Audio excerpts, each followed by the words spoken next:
puerta estaba ya cubierta que no dejaban entrar a nadie. Pero yo quise entrar, no me dejaron. Entonces al momento que yo forcejeé y me pegué al marco de la puerta, y ahí la vi a mi hija ya tapada en la cama, pues no. ¿Sabe qué, señor Muñoz? Ya se ha agotado todo, ya no se puede hacer más. ¿Ya qué podemos pedir? Como se dice, se me cayó todas las esperanzas. ¿Por qué? Porque si la abogada que me está defendiendo me dice eso, entonces ¿a quién más le voy a preguntar, no? Me decepcioné y ya, pues yo dije, ya, mi hija se quedará sin saber quién fue la que le quitó la vida, ¿no? En el espejo que habían dejado escrito decía, no te metas con el veneco. Pero lo que yo sé, que cuando a los venezolanos le dicen veneco se incomodan.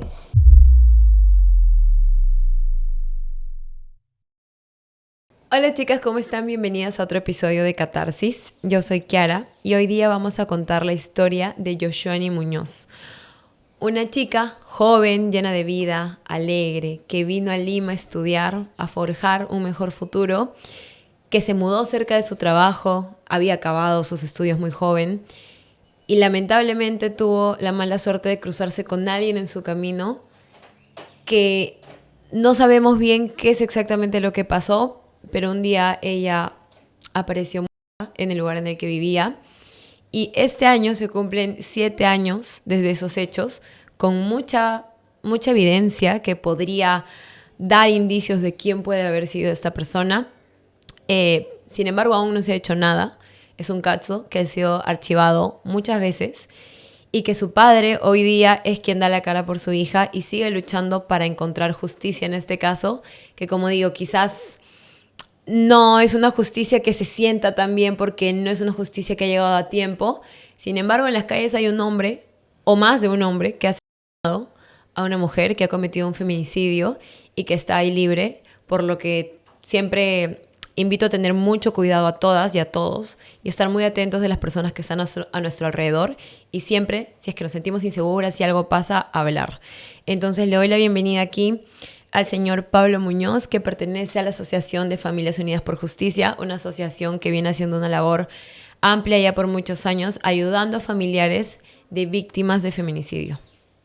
Bienvenido, señor Pablo, ¿cómo está? Buenas tardes. Bueno, yo me llamo Pablo Muñoz Cordero. Soy el padre de Yoshwani Muñoz Bravo, que fue víctima de feminicidio del año 2019, el 10 de diciembre. Bueno, cuénteme un poquito sobre usted hoy día. ¿Usted a qué se dedica, además de buscar justicia por su hija, que veo que también es una labor, ¿no? que le toma mucho tiempo porque está muy activo? Soy comerciante. Bueno, yo anteriormente trabajaba en la minería, pero a raíz que pasó todo este suceso con mi hija, entonces ya yo dejé de la minería y como mi nueva pareja que tengo era comerciante, entonces ya me puse a acompañarla, ¿no? A ese rubro que es venta de ropa. Uh-huh. Y por eso ya yo me he quedado acá en Lima ya. Ok, cuénteme un poco sobre sus hijas. Yoshwani tiene una hermana. Bueno, yo con mi primera esposa, que en paz descanse, tuve 2 hijas. La mayor, Yoshwani, Yarui Muñoz, y la menor, que en paz descanse, Yoshwani Muñoz. Ella desde niña, en verdad, yo tengo muchos recuerdos, no tan solo de ella, sino de mis 2 hijas. De un momento yo no quise tener una familia grande. Mi anhelo era tener 2 mujeres. Bueno, y la vida me dio 2 mujeres. Y porque yo veía que las mujeres eran más cariñosas hacia el papá, ¿no? O sea, eran más apegadas. Entonces eso me vino en mente y es por eso que yo quise tener 2 mujeres. Y en verdad fue así, porque mis dos hijas mujeres eran asus, para mí eran todo, eran como una parte de mi vida. Porque cada que yo llegaba de mi trabajo, llegaba de a un sitio, ellas eran, pero no dejaban de abrazarme, de decirme cosas bonitas, ¿no? Que me querían, que me extrañaban. Y todo era alegría. Por ejemplo, cuando tú te reunías con ellas en el almuerzo, todo era risa, bromas, o sea, era una familia no tanto de padre y madre, sino de amigos, de compañeros, o sea, era un cariño, un amor que, que realmente inolvidable, ¿no? Porque yo cada que me recuerdo de mi hija, a veces dicen, no, el tiempo borra todo, pero es mentira, para mí no es así. Más bien para mí el tiempo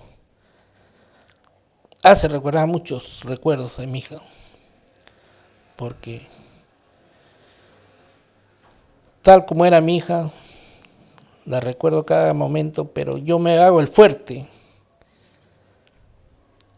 Pienso que está a mi lado, pienso que va a llegar, pero tengo que hacerme fuerte, porque yo sé que no es así.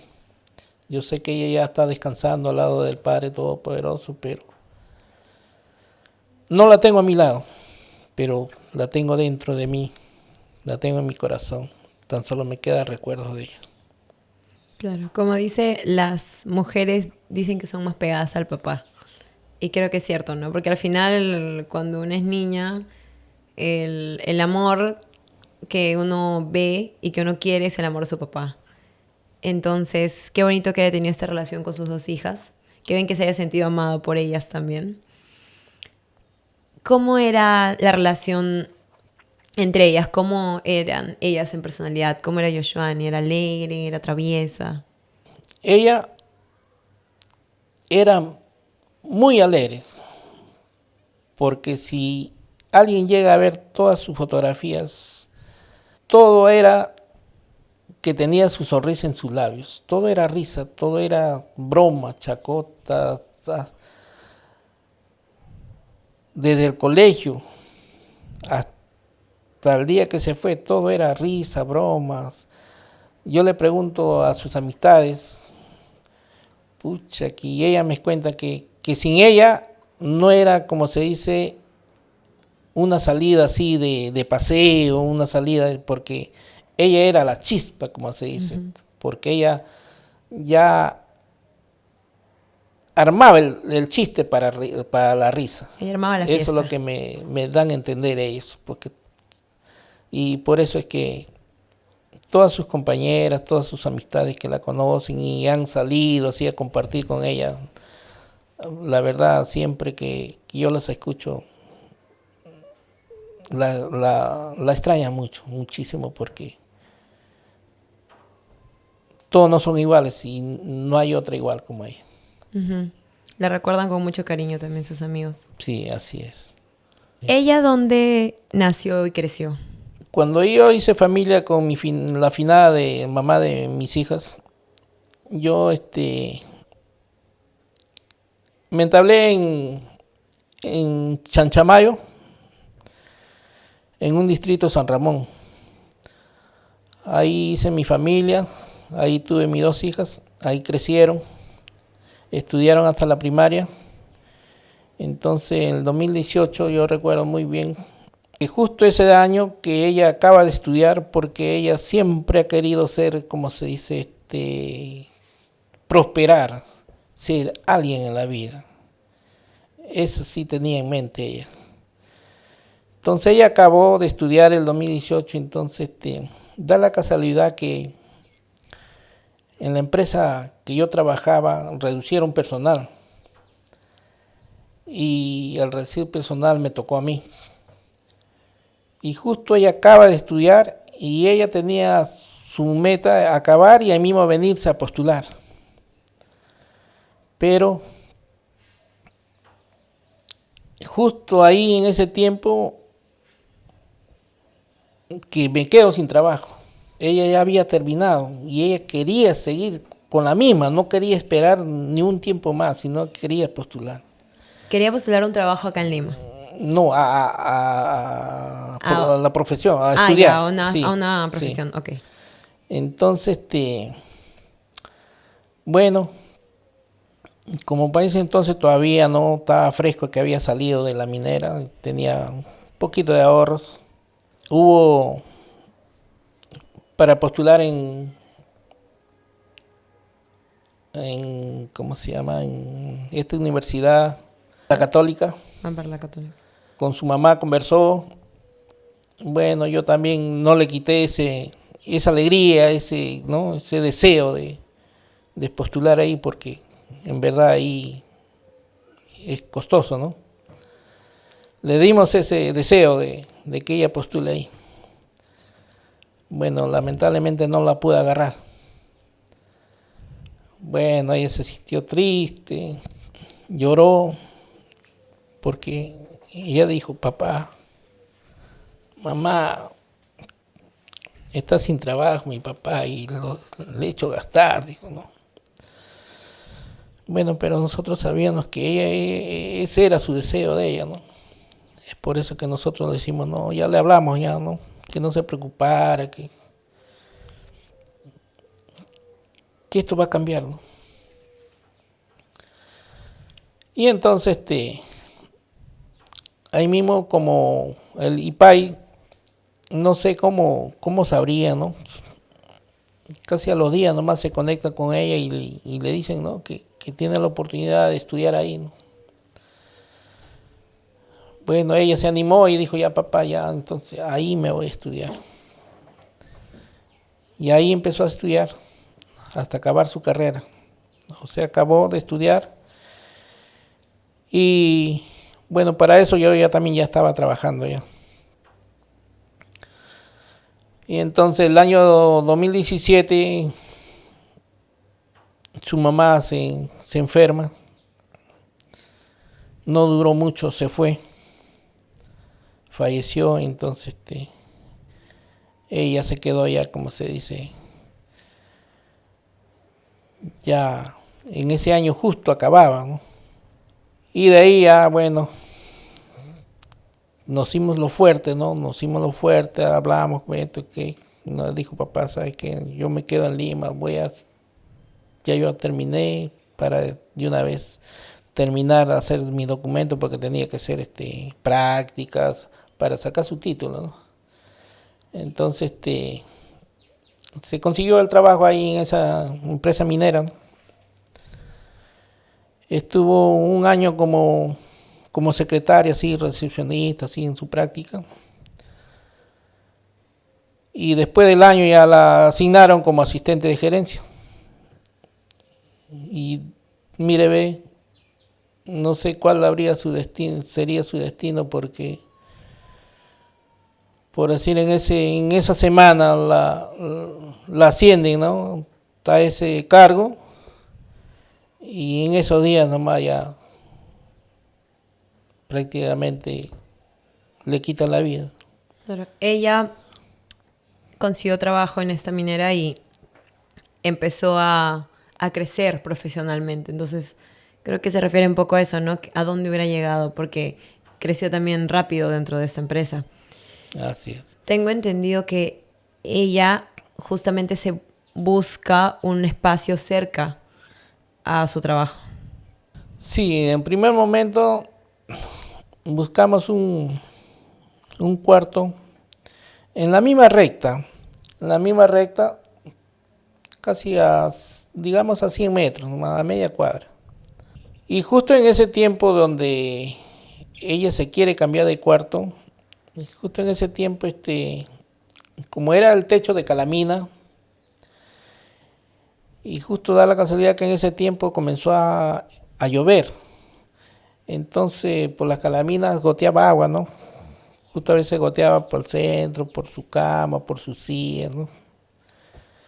Bueno, y le hablamos a la señora para ver si en qué forma lo podía arreglar eso, ¿no? Pero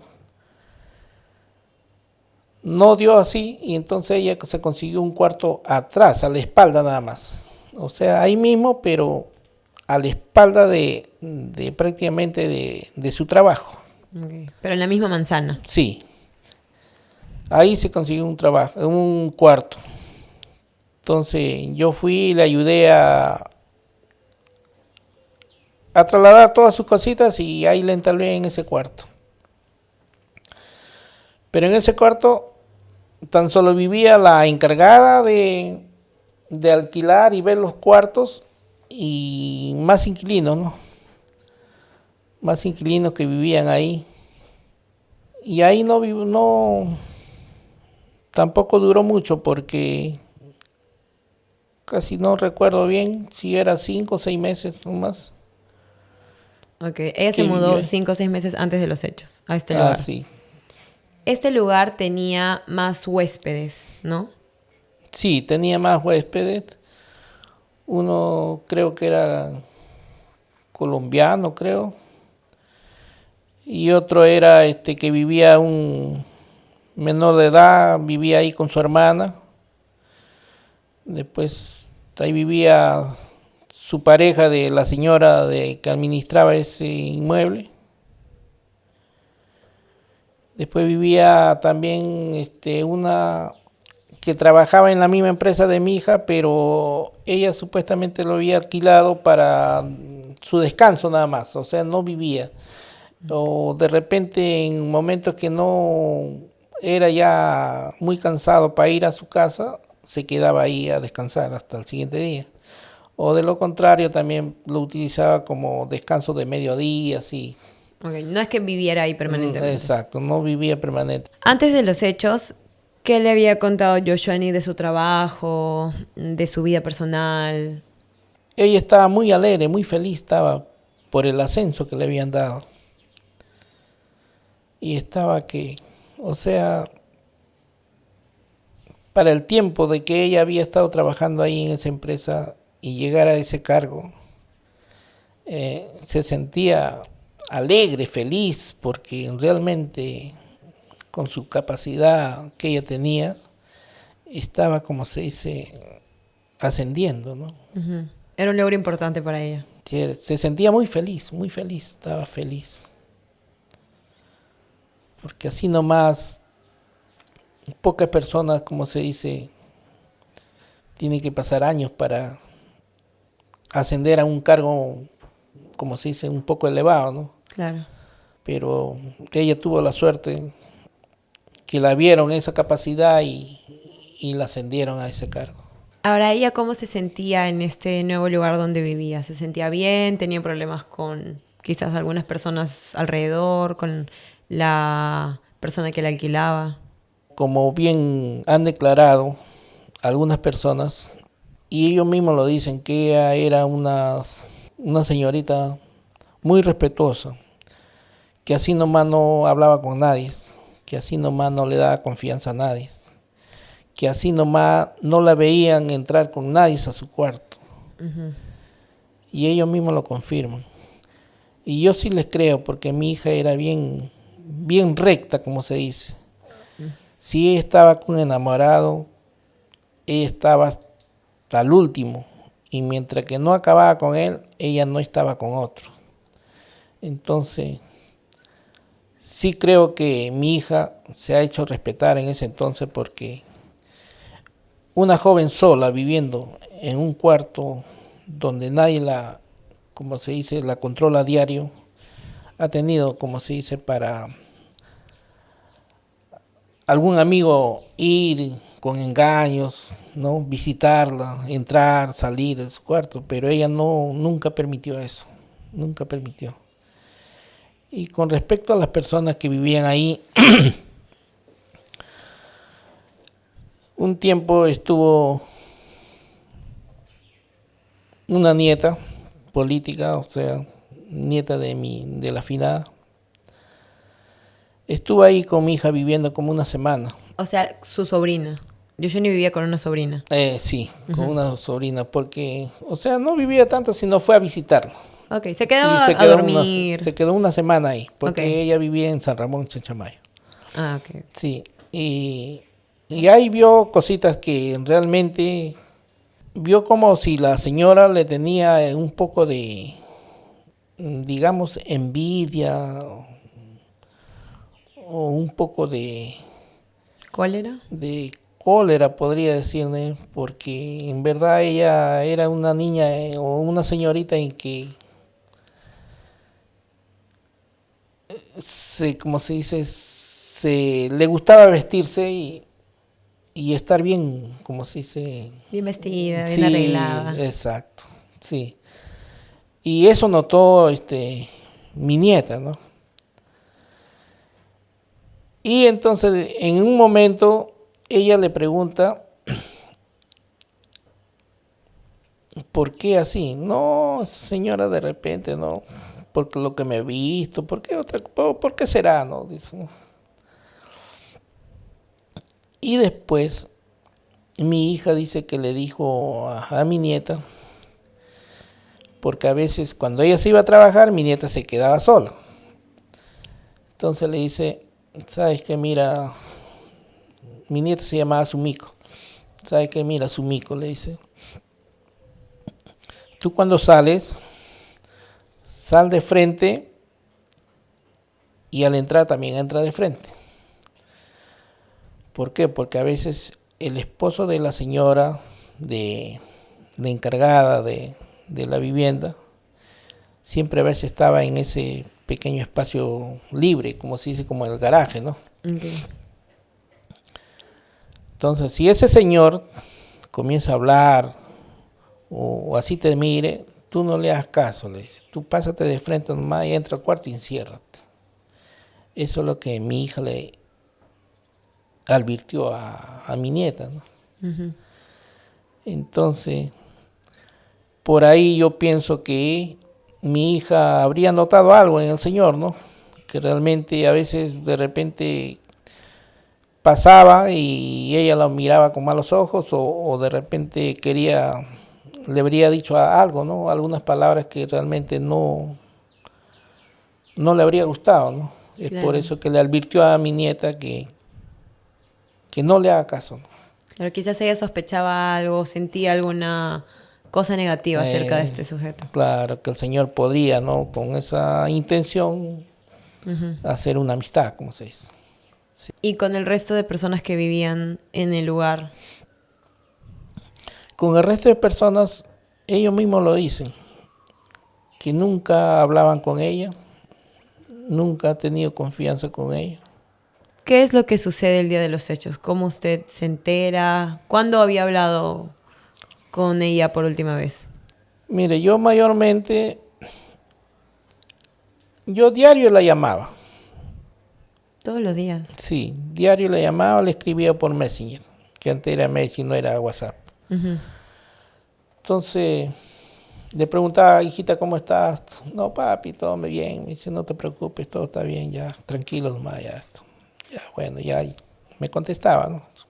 Me dejaba tranquila porque sabía que el día sábado ya ella iba a llegar, porque todos los sábados iba a visitarme. ¿Y usted dónde estaba? Yo, ella vivía en Chorrillo, ¿no? Y Ok. yo vivía en Puente Nuevo. Allá, Sí, claro. pero ella todos los sábados me visitaba a mí. Y me quedaba tranquilo cuando ella me decía, no, sí, papi, no te preocupes, todo está bien, tranquilo, ya. Ya, entonces, ese día que pasó el suceso, ¿no? Que verdaderamente la mataron ahí en su cuarto. Yo más o menos le escribí a las 7 de la noche. Entonces a las 7 de la noche ella también me responde. Me responde con las mismas palabras que ella sí siempre me responde, ¿no? Que si todo está bien, papi, no te preocupes, todo bien, tranquilo, ya voy a descansar y todo. Ya, hijita, ya. Entonces todo tranquilo, ya, entonces ya te dejo descansar, ya. Y siempre yo en la mañana no la llamaba, ¿por qué? Porque a veces ella como se quedaba un poco dormida y a veces ella comenzaba, como se dice, a arreglarse, a cambiarse todo para irse a trabajar, ¿no? Yo no le quitaba ese tiempo, siempre yo a veces la llamaba, bien a mediodía cuando iba a almorzar o bien en la noche. Esos eran horarios que realmente sí yo la molestaba a ella. Pero no la molestaba en la mañana porque yo sabía que a Estaba veces se apurada. quedaba dormida y ya, como se dice, ya tenía que cambiarse y todo eso. Ya entonces, así pasó ese día. Amaneció, bueno, mire, ven, yo ni por aquí, yo ni sentí nada. Porque como dice, a veces uno siente, ¿no?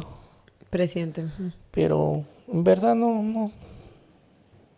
No pasó nada raro ese Sí, día para pues, usted. para mí no, como si nada había pasado. Y como a las 7 de la noche más o menos, me llama su jefe. Me llama su jefe preguntándome, ¿no? ¿Sabes qué, Pablo? ¿Dónde estás? Me dice, y bueno, yo estoy acá en Lima, le digo. Mira, ¿sabes qué, Pablo? Me dice, tranquilo nomás, me dice. Tú ahorita anda, vete a donde tu hija, me dice. Pero yo digo, tranquilo, anda, vete a donde tu hija. Entonces ya ahí sí ya sentí algo que había pasado. Entonces le digo, pero señor Helber, digo, ¿qué ha pasado? ¿Qué cosa? No, tranquilo, más Pablo, anda, me dice, anda, ahorita vete, me dice. Sí, yo dije, algo ha pasado, ya dije. Con la misma, ya ahí sí me acompañó mi esposa, que es ahora, ¿no? Ahí sí me acompañó, fuimos. Y al llegar ya encontré ya que estaban las patrullas ahí afuera en la calle, ¿no? Patrullas, periodistas, todas estaban, yo dije, ahí se me vino todo abajo.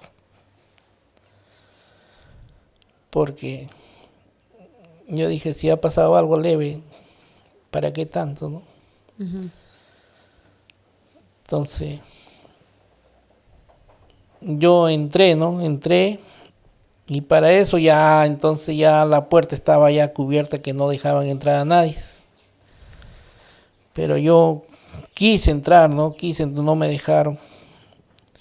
Entonces, al momento que yo forcejeé y me pegué al marco de la puerta, y ahí la vi a mi hija ya tapada en la cama, pues, ¿no? Todavía estaba ahí. Sí, entonces ahí ya todo se me vino abajo, señorita, francamente. Yo nunca pensé, ¿no? Ni esperé que ese caso me iba a pasar a mí. Así pasó ese día, ¿no? Ahora, ese día, bueno, como usted bien dice, uno nunca piensa que le puede pasar a uno, ¿no? A veces uno lo ve en la tele y escucha casos y, y realmente nadie se espera una tragedia como esta en su vida. Así es. A usted lo llama su jefe, el jefe de Yoshoani, pero ellos, ¿cómo se habían enterado? La sospecha que yo tengo, porque ellos en su algunas declaraciones dicen que ella tenía poca comunicación con mi hija. Ellos sabían así que ella salía a trabajar y entraba de regreso de su trabajo. Pero yo digo, qué casualidad que ese día, cuando ya llega la noche, se preocupan por mi hija. Se preocupan que no lo habían visto. Que ella faltó a trabajar. No la habían visto salir y entrar.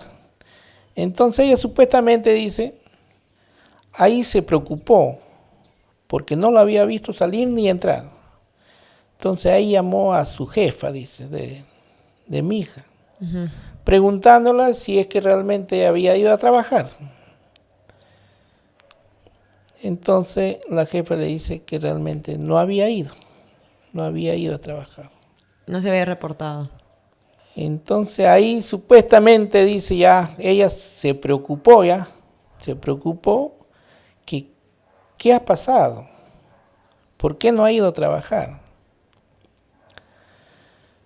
Pero a veces uno pensándolo bien, qué coincidencia que el día que ya ella está fallecida, se preocupa que no lo había visto. ¿Y por qué otros días no se preocuparon si la habían visto o no la había visto? Porque si hubiera pasado así, que se hubiera preocupado en varias veces, mi hija ha tenido que, como si decirle, ¿sabes qué? Mira, sí, acá me encuentro, estoy bien. Pero justo cuando ya ella está fallecida, ella se preocupa. Eso le genera a usted sospecha. Claro, eso me genera un poco de sospecha, ¿no? Que realmente ellos están mintiendo. Claro, hay muchos cabos sueltos dentro de la historia de los compañeros de trabajo, digamos, o del jefe. Eso es lo único que le dijeron. Sí, ese fue lo que me comentaron, ¿no? Porque yo tenía que ir y cómo se enteraron, ¿no? Uh-huh. Entonces, ella dice, supuestamente ella, la encargada de la vivienda, okay, como tenía las llaves duplicadas, ella dice que agarró la llave y fue y abrió la puerta. Y al abrir la puerta ya se encuentra con la sorpresa que mi hija ya está, como se dice, estirada en la cama, ya ya había perdido la vida. Sin ropa ya, o sea, de vestida. Tan solo tenía una chompa de lana, nada más. Y el resto no tenía nada. Ahí es donde ella ya, como se dice, informa ya, ¿no? Llama a la policía. Sí, informa y ya vino la policía a ver el caso, todo para ver, investigar, toda la cuestión. Cuando usted llega y ve toda esta escena, usted en el transcurso no imaginaba que su hija había perdido la vida. Quizás imaginaba algún accidente. Al momento que el jefe me dijo, ¿sabes qué, Muñoz? Tranquilo y anda. Bueno, yo no me imaginé lo peor, ¿no? Me imaginé que algo, pero sí me imaginé que algo había pasado, uh-huh, pero no lo peor. Uh-huh. Y al llegar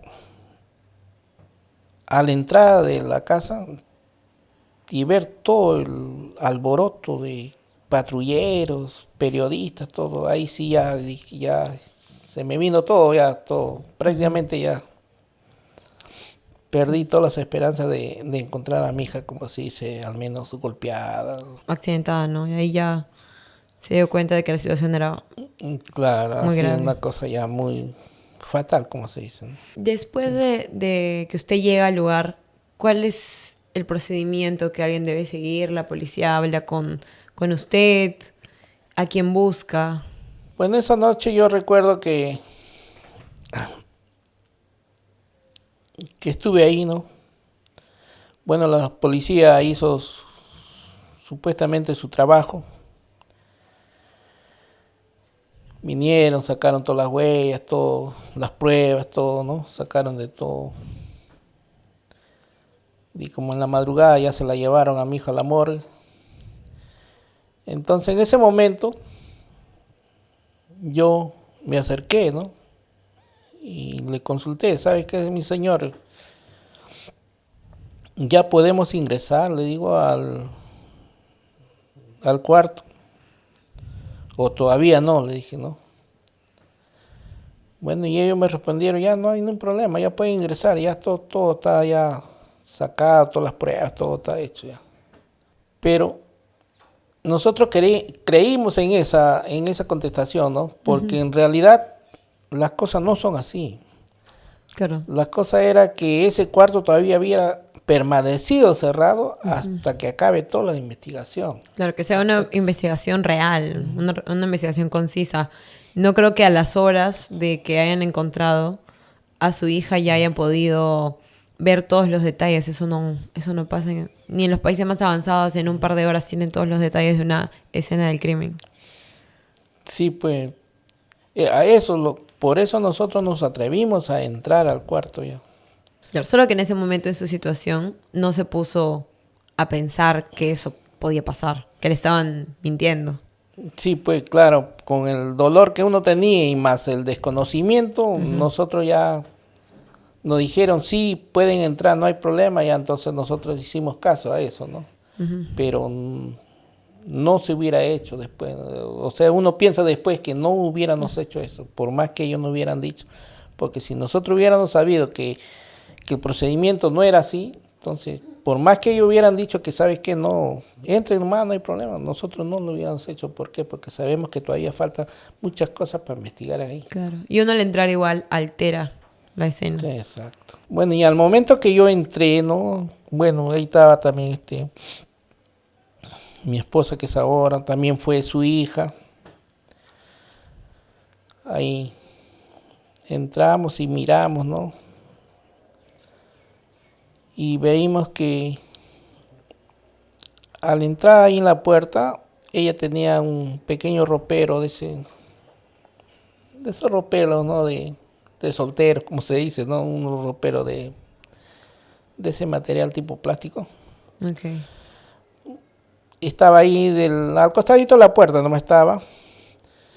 Encima estaba su computadora. Pero al entrar nosotros nos dimos con la sorpresa que toda su ropa de todos los cajones estaban, como se dice, botados en el piso. Como si hubieran abierto los cajones y habían agarrado la ropa y comienzas a aventarla por todo lugar. O sea, todo desparramado en el piso estaba. Y eso es lo que vimos, ¿no? Pero en ese día no hemos recogido nada, no hemos hecho nada, porque ya era la madrugada y como también ya teníamos que irnos a descansar porque al siguiente día teníamos que ir a recoger el cuerpo, ya dejamos así. Ya cuando mi hija vino de San Ramón, mi hija mayor vino de San Ramón, ahí sí ya entramos ya para arreglar, como se dice, todo, porque ya supuestamente habían tenido autorización que ya nosotros podíamos entrar al cuarto. Entonces, así encontramos el cuarto nosotros. Pero no fue por robo, porque estaba su computadora, en el otro lado estaba su dinero que había tenido para su semana, pero sí no estaba su cartera de donde tenía su tarjeta del banco, no estaba su DNI y no estaba el celular. Tan solo esas cosas nada más no se encontró. Claro, pero tampoco pareciera un robo, ¿no? Porque si alguien va a robar, se lleva la laptop que está a la vista y el dinero que está en la mesa. Claro, porque si viera claro, exacto, no fue robo. Pero quizás el desordenar fue para aparentar que fue un robo. Ahora, usted, como el familiar más directo, ¿qué procedimiento sigue alguien en esta situación? ¿Tiene que ir a la morgue a ver el cuerpo? De ahí se hace un velorio igual, me imagino. Pero ¿alguien lo guía en este proceso? ¿Las autoridades cuentan con algún tipo de ayuda? Bueno, cuando al siguiente día ya tenía que ir a recoger el cuerpo de mi hija, bueno, sí recuerdo que había una señora del Ministerio de la Mujer que realmente sí estaban ahí. Bueno, en ese momento no recuerdo su nombre, pero sí me dieron sus nombres. Yo soy la señora tal del Ministerio de la Mujer. Ellas sí me apoyaron, ¿no? Me apoyaron, como se dice, a hacer algunos movimientos, algunos trámites, hasta que me entreguen el cuerpo de mi hija. Okay. Los primeros días tuvo ahí esa guía. Sí, porque al siguiente día nomás me la entregaron como a mediodía, creo. Y ahí sí ya me la llevé ya, como se dice, a San Ramón, a su tierra natal, ¿no? De donde ella nació. La llevaron ahí a velarla. Sí, la llevamos allá, allá la enterramos.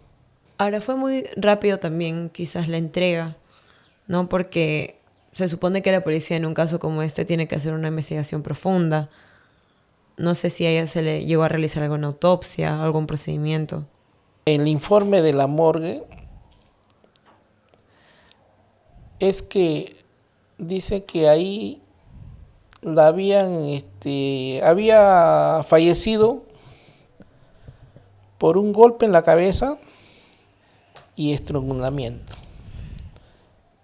Sí, así había sido su muerte de ella. Después del velorio, cuando ya termina, ¿usted se queda allá o regresa a Lima? Después que la enterré, yo tuve que regresar ya para ya ver ya sobre sus cosas de su cuarto de ella, ya para de una vez ya, como se dice, es desalojar todo y entregar el cuarto ya, porque supuestamente ya me dijeron que ya no había nada que hacer. Después del velorio ya hice todo eso ya yo, ¿no? Ya con mi hija, ¿no? Ahora, ¿cómo es que sigue este caso? ¿Cómo usted, no sé, se contacta quizás con el fiscal, lo llaman para declarar, juntan declaraciones? Bueno, la verdad que en ese momento de que pasa todo, uno lo primero que se le viene es en mente con las personas que realmente ha tenido problemas. Eso es lo que a uno se le viene en ese momento. Claro. Si es que alguien Ya. quizás tenía algo en contra de ella. Entonces, en ese momento yo pensé que era su ex enamorado, que con él sí había llegado hasta la muna por un maltrato que él tuvo, ¿no? Pero con otra persona no se me vino en mi mente porque no había otras personas que realmente haya tenido Claro, el contacto con ella o relación con ella. Porque en muchos de los casos que escuchamos, siempre es la pareja o la expareja, alguien cercano al círculo. Así No en es. todos, definitivamente. Usted sospechó primero de su ex enamorado, que ya no tenían una relación, o sea, ya habían terminado por ese entonces. Sí, ya no tenía ya. O sea, se me vino en mente eso, Claro. ¿no? Entonces, pero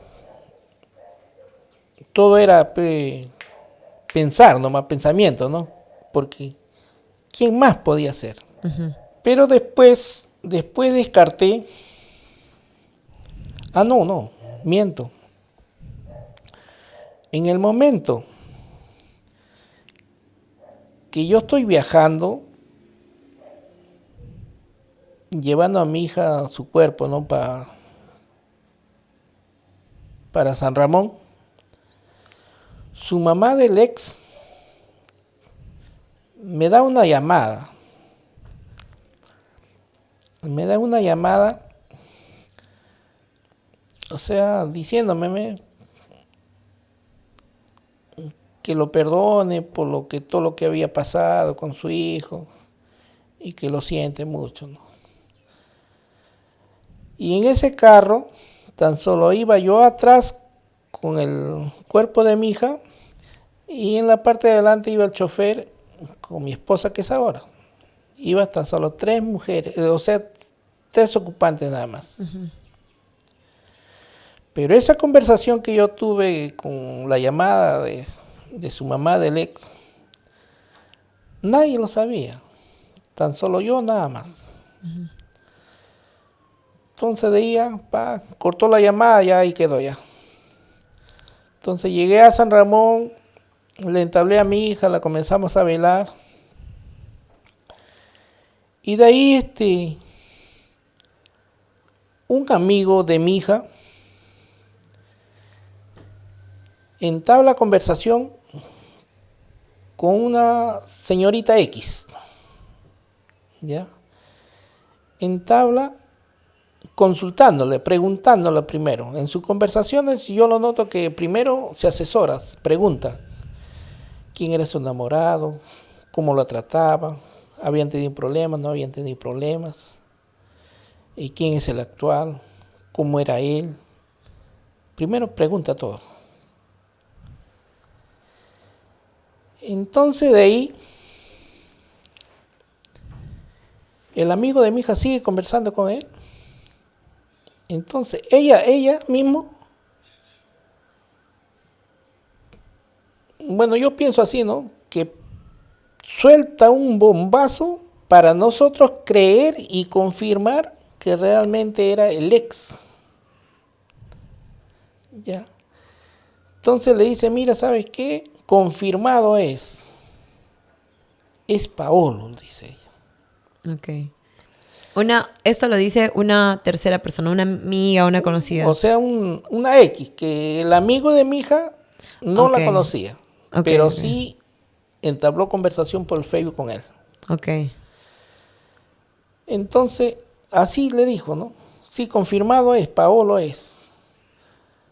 Porque yo ya he hablado con su mamá y su mamá le ha pedido disculpas a su papá. Claro. Y si no era nadie de su entorno, tenía que ser del entorno de Paolo. Pero yo pregunto, ¿cómo ella sabía que su mamá me había llamado a mí? Claro. Sin, Si usted no tan se lo solo dijo a yo nadie. sabía, ni mi esposa sabía. Wow. Entonces casualmente todavía confirma cómo ha sido su muerte, si la autopsia ni había salido. A ese entonces, a mí más pensé, ¿no? Que verdaderamente era el ex, ¿no? Claro. Porque ella sabía que su mamá me había llamado a mí. Ella sabía cómo había fallecido. Y ella sabía que Pablo había tenido problemas. Claro. Ya había tenido signos de violencia antes contra su hija. Así es. Claro, tenía muchos motivos para ser un gran sospechoso. Pero después que vimos las cámaras, ya todo, ¿no? Las cámaras de tal horario hasta tal horario. Entonces ahí sí ya confirmé que no había sido el ex. O que no ha sido el ex. Ustedes hallaron cámaras, ¿verdad? De la municipalidad. Sí, no, era de una empresa del frente. Ah, de una empresa. Sí. Bueno, es que a veces Sí. las municipalidades deberían poner cámaras, Claro. pero no siempre hay. Pero era de una empresa del frente, Y ahí se veía quiénes pasaban por la zona. pero lamentablemente no ha entrado ningún desconocido. Tan solo todo eran de los que vivían adentro. Es los únicos que han entrado y han salido en ese domicilio. Y lo peor es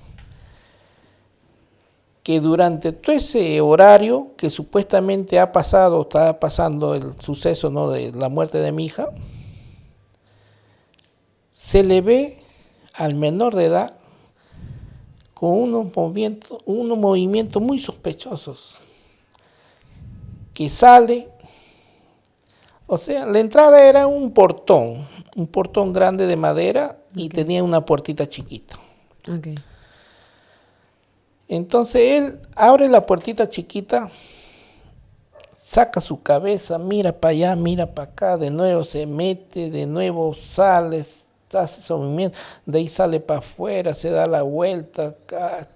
Entonces son movimientos sospechosos que estaba haciendo durante ese horario que supuestamente ha pasado, ya había pasado o estaría pasando la muerte de mi hija. Claro. Entonces ahí ya se me vino a mi mente que él no tenía nada que ver ahí. Porque no tenía forma de acceder si no era por esa puerta. Exacto.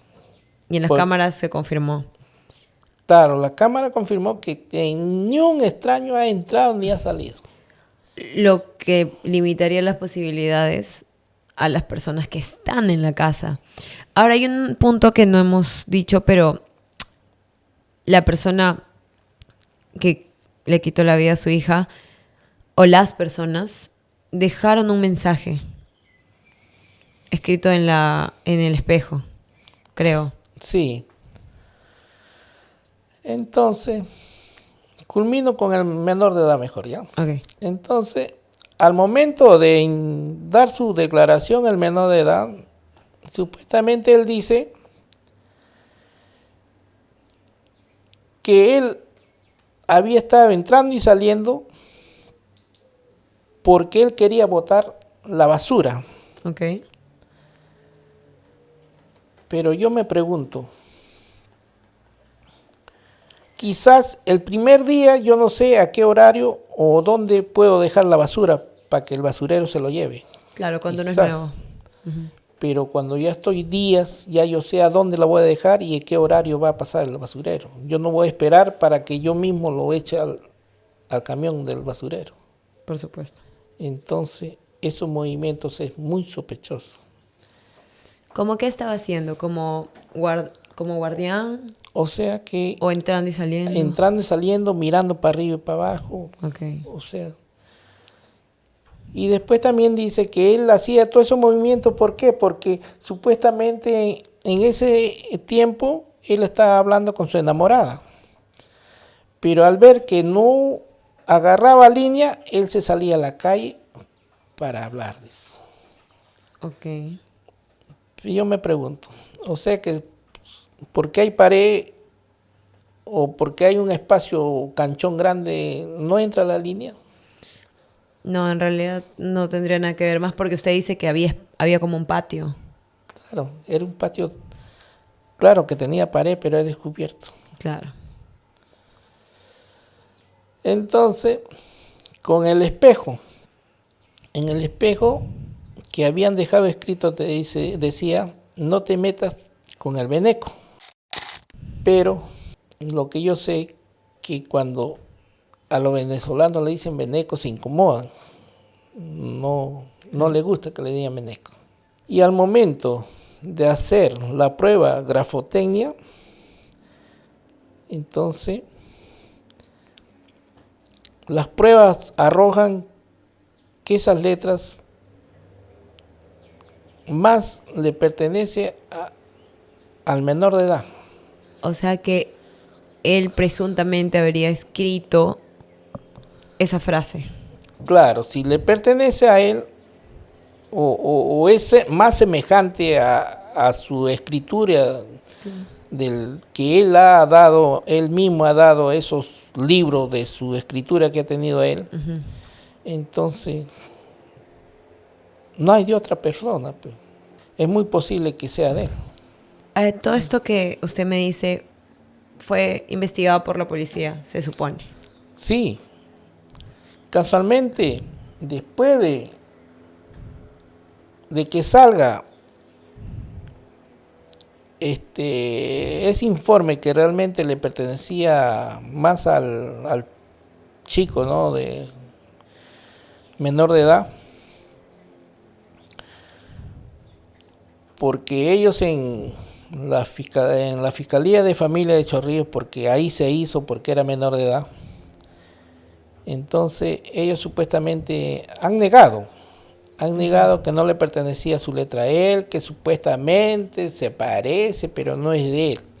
Pero él mismo, con su misma mano, ha entregado el cuaderno para que verifiquen y comparen las escrituras. Claro, que ahí se ven muchas cosas, los trazos, las líneas, los pequeños detalles. No necesariamente la letra tiene que ser igual, pero hay indicios. Y a raíz de eso, ha habido un careo con él, que con la persona que realmente ha hecho ese estudio de esa letra. Ha habido un careo y él ha dicho que sí más se asemeja a su letra de él, no hay de otro. Pero igual no pasó nada con esa prueba. ¿Usted por qué cree que alguien escribiría esa frase? ¿Había algún venezolano interesado en su hija, quizás a su alrededor? Lo que yo sabía era que donde ella iba a comprar, como se dice, sus alimentos para su cena, era en una de salchichas, salchipapas, eso no, ya, como no sé, tiene su nombre. Un puesto de salchipapas. Entonces ella iba a comprar ahí y justo ahí atendían unos jóvenes venezolanos. Que realmente que en el tiempo que estaba mi nieta también ha ido ahí, ¿no? Y ahí mi nieta me confirmó que sí, ese chico la fastidiaba, o sea, la enamoraba, ¿no? Le coqueteaba. Y entonces la respuesta que le daba a mi hija que realmente ella no podía ser nada de él, ¿por qué? Porque ella tenía su enamorado. Pero usted sabe que los hombres siempre, como se dice, están ahí atrás, ¿no? Claro, son muchas Pero veces mi hija insistentes. nunca le dio cabida, nunca le dijo, sí, sabes que ya vamos a comenzar a salir, nada. Entonces, a raíz de eso, yo pienso que ellos se han enterado que ella tenía esa amistad con ese venezolano y es por eso que escribieron esa letra. Claro, no necesariamente como si este acto lo hubiera cometido un venezolano, sino más bien Claro. quizás por celos del venezolano, no lo sé. Recuerdo también haber escuchado que en alguna declaración, me parece que del esposo de la que alquilaba los cuartos, él decía que sí escuchó algo o sí vio algo, sí recuerdo haber visto algo. Porque ese es otro punto, igual al vivir en un espacio común, tienen que haber escuchado algún grito, algún socorro. Ese es otro tema que realmente a mí me extraña. Me extraña, ¿por qué? Porque hay muchas coincidencias ahí. Supuestamente él dice que ese día él se queda haciendo trabajos esa noche y se queda haciendo trabajos. Estamos hablando de la pareja, de Sí. la señora que encargaba. Sí. Ok. Entonces, él escucha un sonido. Y todos sabemos, bueno, yo al menos, yo he comprobado, ¿no? En el día, tú escuchas un sonido, de repente te puede confundir, no sabes de dónde es, de allá o de acá. ¿Por qué? Por la misma bulla que hay dentro de todo el espacio, ¿no? Claro, bueno, claro. ¿Ya? Pero en una noche más silencio. Sí. Y mucho menos cuando esa calle es silencio, a las 500 pasacarros. ¿Cómo tú vas a pensar que ese sonido viene de la calle? Estando silencio en un callejón que dividía todos los cuartos. Bueno, supuestamente ellos dicen que pensaron eso, que era de la calle. Pero escucharon. Pero escucharon. De ahí él sube, dice, a preguntarle a su esposo que si había escuchado. Entonces, le da la respuesta a su esposa que también había escuchado eso. Que también había escuchado un sonido que no sabía que de dónde era. Entonces, ellos supuestamente dicen, se quedaron pensando, ¿no? ¿Qué había pasado? Entonces ella dice que le escribe a mi hija. Y supuestamente mi hija no le responde. De ahí ella dice que se acerca a la puerta. Dice que escucha, pero no escucha nada, todo está silencio. Mira por la ventana y ve oscuro. De ahí se vuelven, dice, a la puerta de sus cuartos de ellos y se quedan parados como media hora. Supuestamente para ver qué ha pasado. Dice, dentro de estar parado esa media hora, supuestamente ellas dicen que del cuarto de mi hija se abre la puerta y sale dos cabezas. Supuestamente uno grande, que supuestamente es un hombre, y el otro más pequeña, que supuestamente no sabe de si es mujer o es hombre. Uh-huh. Entonces ellos al ver, dice, esas dos cabezas, ellos se encierran en su cuarto. Pero yo digo, si ella está encargada de ese inmueble, está encargada por velar por todos sus inquilinos, ella pudo salvar esa vida, tan solo con hacer una sola llamada. Pero ellos dicen que no hicieron ni una llamada. ¿Por qué? Porque tenían miedo que también le hagan eso a ellos. Pero claro, si tú encerrado puedes llamar y nadie va a saber quién la ha llamado. Entonces yo la verdad, no creo eso. Igual eso es un crimen, ¿no? La omisión de socorro también es un crimen y es penado por ley. Pero usted tiene toda la razón, ¿no? Si alguien escucha un grito de ayuda, cualquier ser humano con sentido común, con corazón va y ayuda en una situación. Exacto. Más cuando hay personas adultas, hay un hombre que quizás puede ayudar. Y encerrarse en el cuarto por miedo solo los pone, yo creería, en aprietos, ¿no? Porque están ahí afirmando que sabían que estaba pasando algo malo y decidieron no hacer nada y no decir nada. Y como usted bien dijo, ¿quién sabe qué hubiera podido pasar si alguien acudía a ese grito? Exacto. Hay muchas inconsistencias dentro de toda la historia, ¿no? Entre lo que dice uno y lo que dice el otro. Pero también no tiene sentido de la parte de investigación que al haber cámaras donde se demuestra que nadie entró y nadie salió y adentro vivían 7 u 8 personas, ¿quién más puede ser que esas 7 u 8 personas? De nuevo, eso es como la perspectiva de la que yo lo veo, ¿no? Yo quisiera saber qué determinó la policía. Si hicieron esfuerzos, si hicieron investigaciones o en dónde terminó toda esta situación. Que, ojo, ya les adelantamos que aún no termina. Pero ¿qué respuesta le dieron? Porque no es suficiente el, ay, no sabemos. La respuesta que nos dieron, yo la verdad me siento bien decepcionado, decir así, ¿no? Uh-huh. Porque yo cada que iba y conversaba con el fiscal de Villa María del Triunfo, él siempre me decía, señor Muñoz, no te preocupes porque yo soy el más interesado de ver su caso de tu hija. Pero yo, viéndolo bien, no era así, uh-huh, o no fue así. ¿Por qué? Porque hay personas que realmente debieron ir a declarar, por ejemplo, a la señorita que confirmó que Lek era. Uh-huh. ¿De dónde sale eso que ella confirma que Lek había sido quien la había asesinado a mi hija? Claro. Pero sin embargo, ella no fue.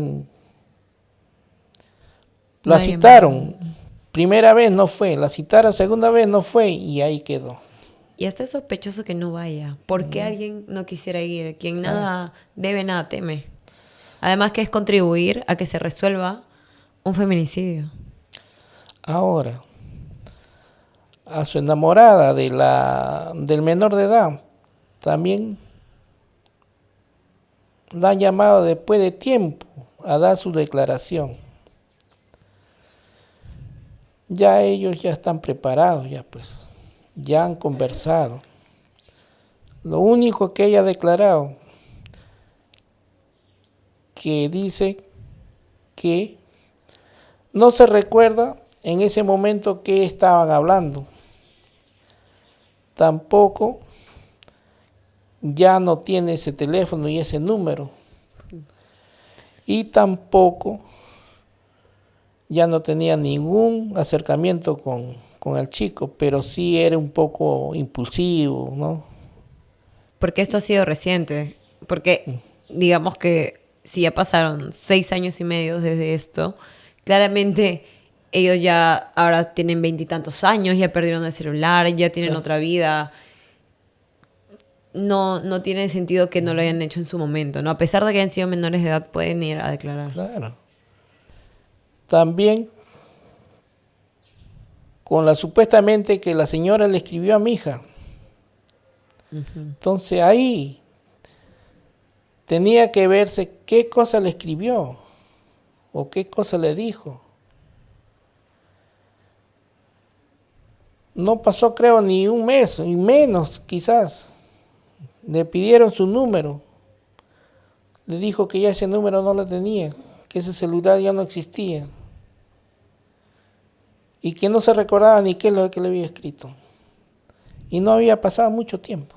Claro.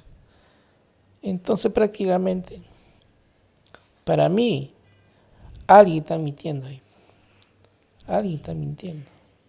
Por supuesto, porque pareciera que quieren encubrir a alguien, ¿no? Al deshacerse del teléfono, que igual la policía podría hacer una investigación más profunda y llegar a recuperar esa información, así han pasado años. ¿A usted quién lo ayudó en la parte legal? Mira, del inicio, yo en verdad, como lo vuelvo a repetir, yo nunca esperé que me pasara todo esto.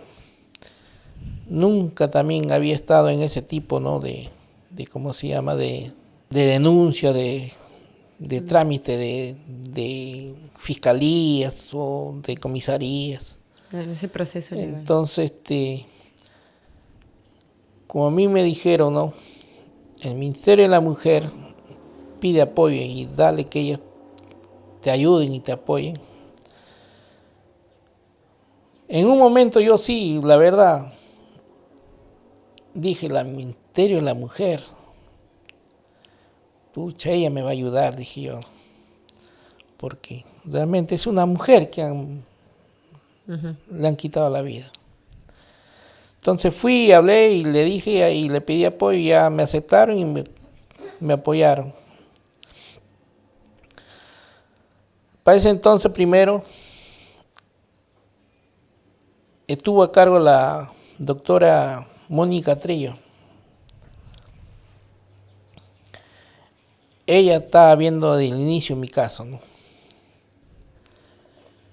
Entonces, pero cada vez que pasaba los días o los meses, me decepcionaba. ¿Por qué? Porque cada vez que yo la llamaba,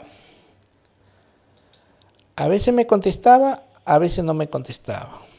Y cuando me contestaba me decía, sí, ¿sabe qué, señor Muñoz? Yo le he escrito o lo he llamado y no me responde. Y a veces también ya me imagino que tanto que yo la llamaba ya le agarraría fastidio y ya no me contestaba. Entonces yo iba especialmente a su oficina, a Chorrillos. Claro. Entonces de ahí le digo, ¿sabe qué, doctora? ¿Cómo está? ¿Cómo va? ¿Qué hay? ¿Qué? Lo primero que me decía, a veces nunca me decía, sí, señor Muñoz, esto hay positivo, esto he hecho, esto... No escuchaba eso. Si no escuchaba, ¿sabe qué? Le he escrito y no me contesta, le he llamado, no me contesta. A ver, voy a llamar recién, va esto. Así me tenía. Tan solo para decirme eso, yo tenía que ir a su misma oficina para que me dé esa respuesta. Y sin embargo, con una contestación, ella me ha podido decir esa respuesta, sin viajar yo a su oficina. Claro. Entonces, al ver eso, que yo no me sentía cómodo, ¿no? Que realmente me estaban apoyando, porque en verdad no me han apoyado. Ahí es donde yo pongo a un abogado particular. Pero lamentablemente choqué con un abogado que realmente todo era palabras, todo era... Y ese fue un abogado que a mí me recomendaron, pero yo tan solo coordinaba telefónicamente, porque me lo habían recomendado. Casualmente sí sé que él en algunas audiencias, él ha ido, porque me mandaba la foto donde él se encontraba.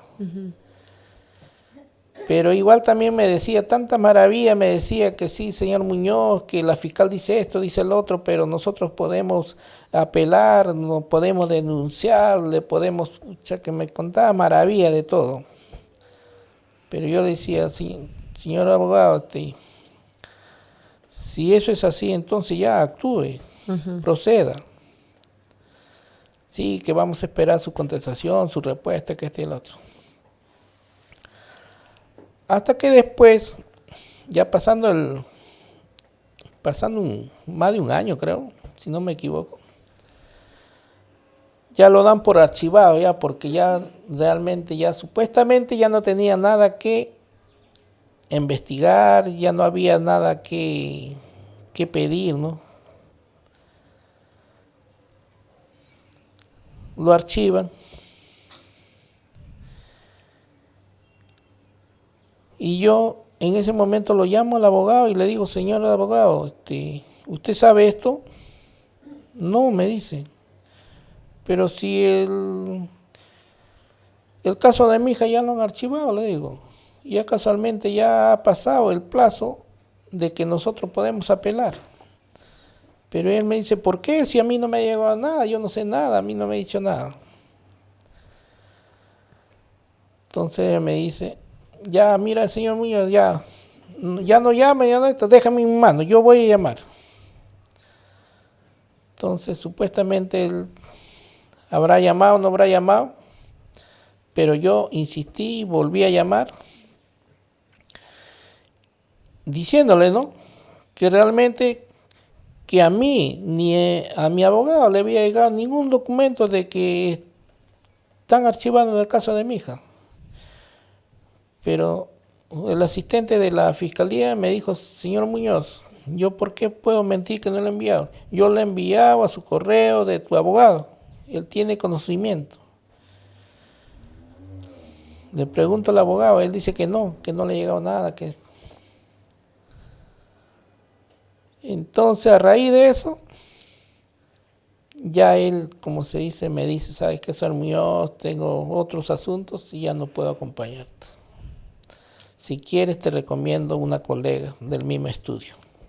Yo dije, si el abogado sabe cómo está el proceso, me imagino que su colega también va a continuar nada más, ¿no? Claro, como que va a ser más fácil la información. Entonces ahí sí yo fui y conocí su oficina. Pero sí, antes de eso, yo quise conocer al abogado, quise hablar personalmente con él, pero no me permitió. No, señor Muñoz, yo no paro en la oficina, no tengo tiempo, ya cuando esto ya te comunicaré. Pero nunca lo conocí. Un comportamiento extraño igual. Pero a su colega sí, fui a su oficina, conversé con ella, entonces ya le dije todo cómo estaba, ¿no? Que ya lo habían archivado, que el tiempo había pasado, que qué se puede hacer. Entonces ella me dice, ya sabe que hay que presentar un escrito solicitando para que reabran el caso. Ya, pues sí, está bien, entonces hágalo. Entonces, ahí hizo el documento y lo ha ido a presentar. Pero ya el plazo, supuestamente la secretaria de la Fiscalía de Familia me había dicho, ¿sabe qué, señor? Ya el plazo ya pasó ya. Puede presentarlo nomás, pero no le recomiendo que realmente la fiscal va a aceptar que lo reabra el caso, porque ya el tiempo que usted debió de apelar, no lo hizo. Sí, bueno, ya presentó toda cuestión. Y de ello iba a la Fiscalía de Familia de Chorrillos, iba y conversaba con la asistente. Mira, lo único que se puede hacer déjame hablar con la abogada, me dice, a ver si realmente consideran esto, ya que tú dices que no te llegó nada, que tú no tienes, o sea, déjame hablar ya. A raíz de eso ya, bueno, se reabrió el caso. O sea, la fiscal aceptó. Sí. reabrieron el caso. Okay. Pero como la abogada también ya me estaba cobrando pero un ojo de la cara, Es que ese es otro tema, el tema económico. entonces ya yo desistí de sus servicios y de nuevo solicité el apoyo al SEM de Chorrillos. Pero ya la abogada Mónica Trillo ya no quiso agarrar el caso. Se lo pasó a su colega, a una Carla. Okay. Sí. Entonces, ella ya agarró el caso, ¿no? Pero prácticamente, como dijo anteriormente, que ya no había nada que ver, ya no había nada que pedir, nada, ya ella siguió nomás ese camino, ese paso. Claro, tampoco se esforzó. Exacto.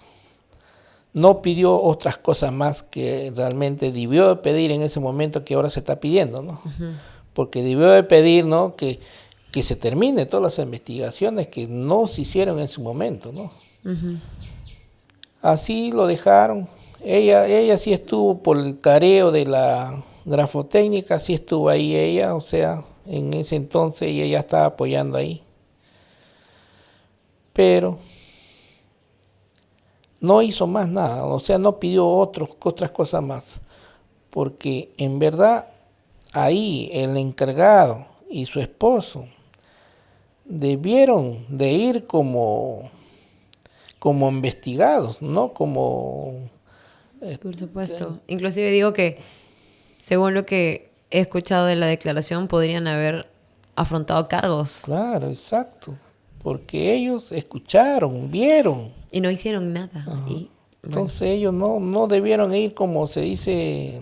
¿Testigo? Ahí está, como testigo, algo así. Okay. O sea, ellos no debieron de ir como sospechosos, inclusive. Sospechosos, o como sospechosos de cómplice. Algo por el estilo. Claro. De igual manera, entiendo que esta segunda vez el caso termina archivado nuevamente. Sí, termina archivado. Por segunda vez. Tercera. Esa ya era la tercera vez. Tercera vez. Claro. Ahora, yo siempre he dicho que el Ministerio de la Mujer me parece que es un ministerio que no hace mucho en realidad por la mujer. Yo como mujer, y habiendo hablado aquí con más de 100 mujeres, creo que estamos de acuerdo en que no es un ministerio que realmente haga el labor, ¿no? Sí. Pero además de eso, no solo es que no lo hace, sino que dificulta que se haga. Porque para mí si ponen abogadas incompetentes a dar la cara por casos de feminicidio, no solo están afectando a las familias de estas personas, sino a todas las demás mujeres que estamos libres y que estamos a un mal día de encontrarnos con estos feminicidas y con estos asesinos que han dejado libres. Entonces, yo realmente sí me siento muy decepcionada del sistema que tenemos, porque ni siquiera la fiscalía tendría que esperar tanta presión de la familia para que el mismo fiscal o la fiscal se pongan a trabajar. Exacto. Y por el contrario, ¿no? Que yo creo que a los fiscales no les gusta trabajar. O sea, habrá uno que otro que sí, pero a muy pocos. Y por el contrario, de nuevo, en vez de defender a la población, que se supone que es su labor, defienden a los criminales. Porque aquí claramente alguien ha cometido ese asesinato y ese alguien está libre y nadie está haciendo nada para buscarlo. La única persona que está haciendo algo es el papá de la víctima. Y esto no debería importarle solo a usted, sino a todos, a todo el sistema. Porque obviamente es un sistema que le ha fallado a usted, como le ha fallado a cientos de familias. Okay. Entonces, bueno, lamentablemente esta historia que me cuenta del SEM no es la primera vez que la escucho. Yo quisiera saber cómo ellos homologan a sus abogados, cómo los auditan, cuáles son sus estadísticas, cuáles son sus resultados, cuál es el éxito de estos abogados, porque al final estos abogados los estamos pagando todos y no están haciendo nada. Okay. Bueno, esta vez lo archivan por tercera vez y esto fue hace unos 3 años más o menos, ¿no? Sí, más o menos. 23, sí, claro. Todo ese tiempo, ¿usted qué hizo? ¿Cómo se sentía con esta situación? En ese tiempo, cuando lo archivaron la tercera vez y yo hablé con la doctora, ¿no? consultando si es que realmente se podía hacer algo, ¿no? Porque en verdad no se había acabado todos los recursos, ¿no? Para que realmente lleguen al culpable, ¿no? La respuesta que me dijo, ¿sabe qué, señor Muñoz? Ya se ha agotado todo, ya no se puede hacer más. ¿Ya qué podemos pedir? Ya no hay nada. Bueno, ahí ya, como se dice, se me cayó todas las esperanzas. ¿Por qué? Porque si la abogada que me está defendiendo me dice eso, entonces ¿a quién más le voy a preguntar, no? Y si le pregunto a otro, igual me dirá, pues, ¿no? Bueno, yo en verdad me decepcioné y ya, pues yo dije, ya, mi hija se quedará sin saber quién fue la que le quitó la vida, ¿no? Entonces después más o menos de un año, año y medio, ya yo le consulto a la presidenta de Familias por Justicia, ¿no?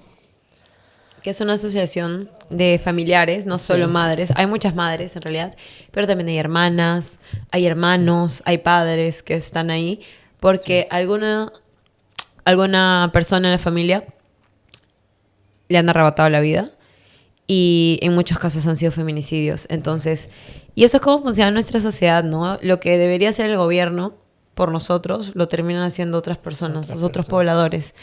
Entonces, ahí es cuando usted se contacta con Familias Unidas por Justicia. Sí, pidiéndole, o sea, consultando, ¿no? Consultando lo que podía hacer o si podía pedir apoyo a una ONG, ¿no? Para que verdaderamente llegue a la verdad, ¿no? Del caso de mi hija, para que mi hija tenga justicia y descanse en paz.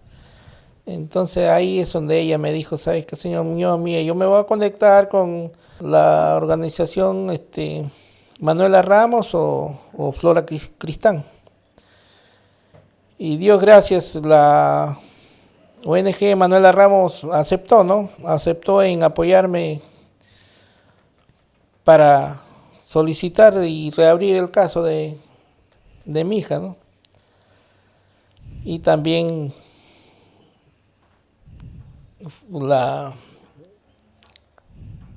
la institución de Familia por Justicia también apoyándome. Entonces, como la doctora Victoria Peña también apoya, ¿no? Apoya al grupo, entonces ella también se comprometió en apoyarme. Y es por eso que ahí ya con el doctor Víctor Manuel de la ONG Manuela Ramos y la doctora Victoria Peña ya se presentó un escrito solicitando la reapertura del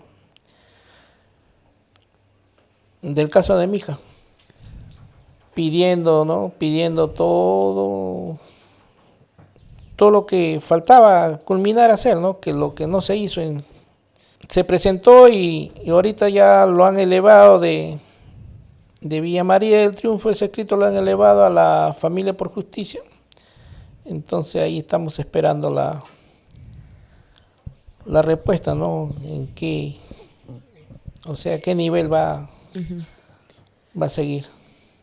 Claro, este caso tiene 6 años y medio, ha sido archivado en múltiples ocasiones por la incompetencia de los abogados, como digo, y también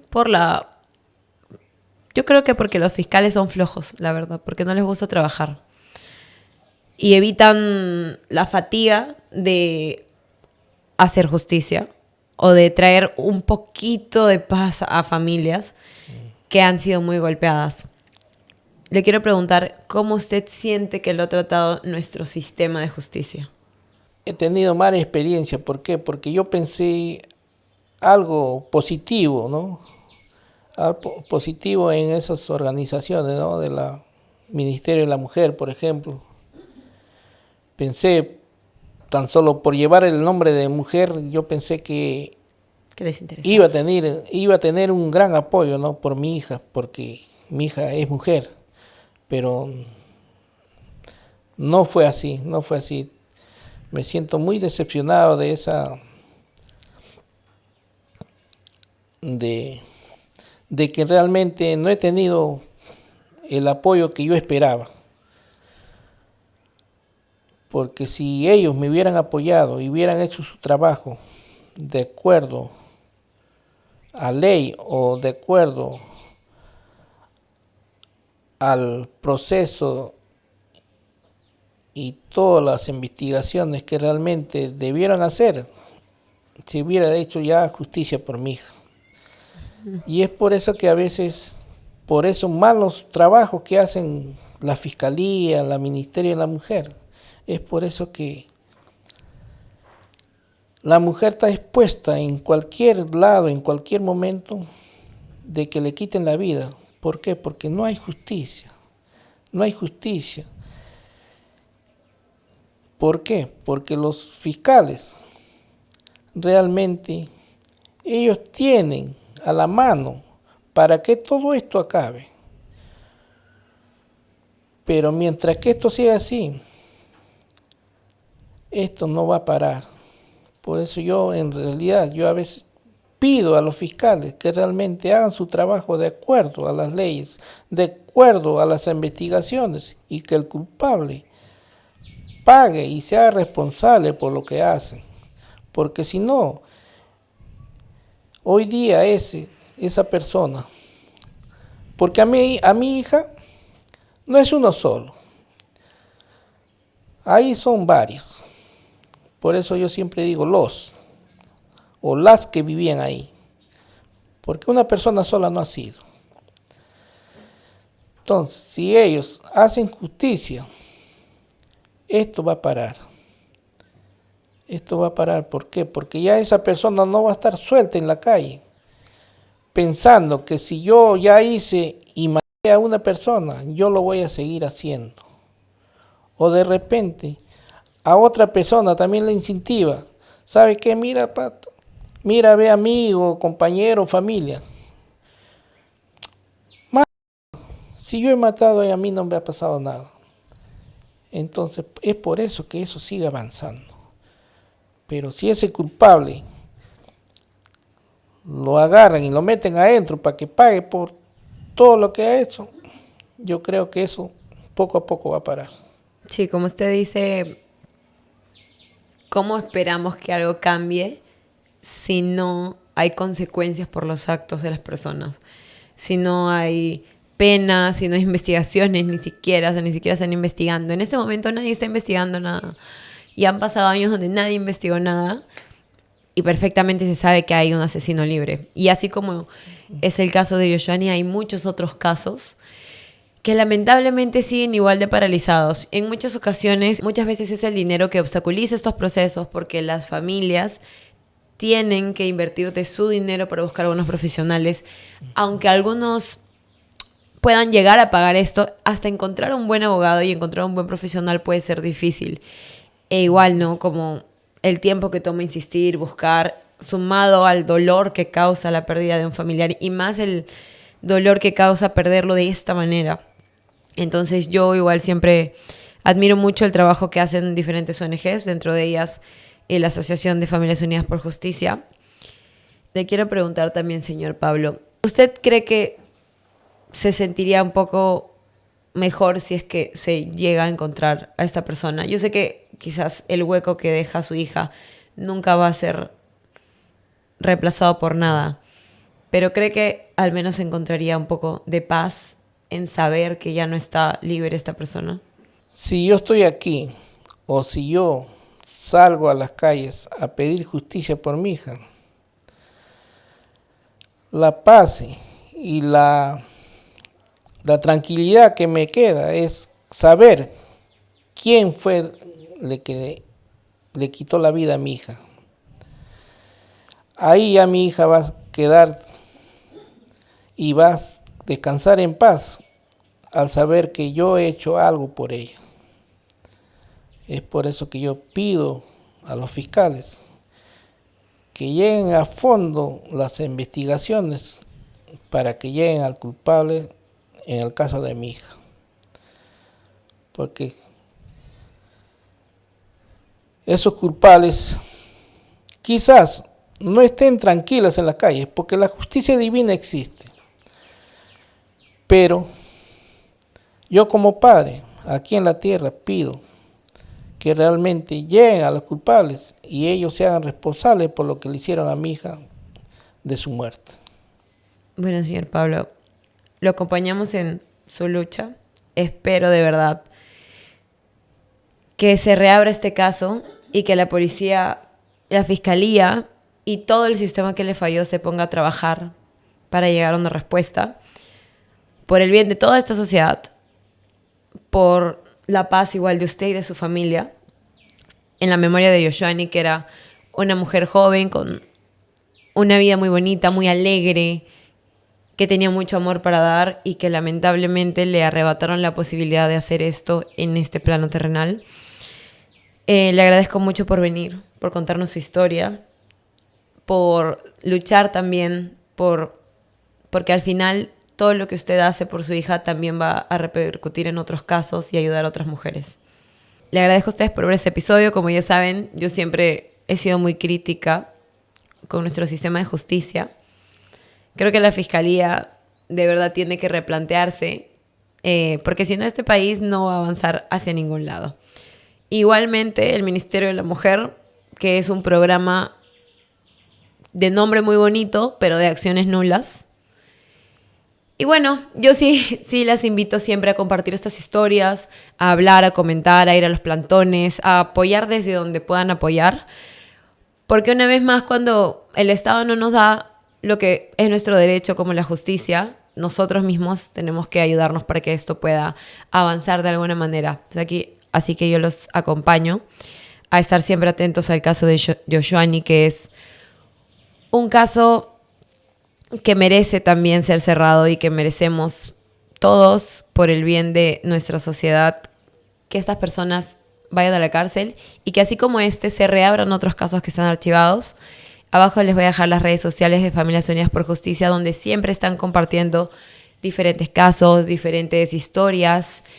Y no hay que olvidarnos de ninguna de las mujeres que ya no están acá, porque al final nosotros somos lo que queda, ¿no? La voz que queda para hacer justicia, para que esto no le pase a más familias. Lamentablemente va a seguir pasando, pero que cada vez sea menos. Gracias por ver este episodio y nos vemos en el siguiente. Adiós.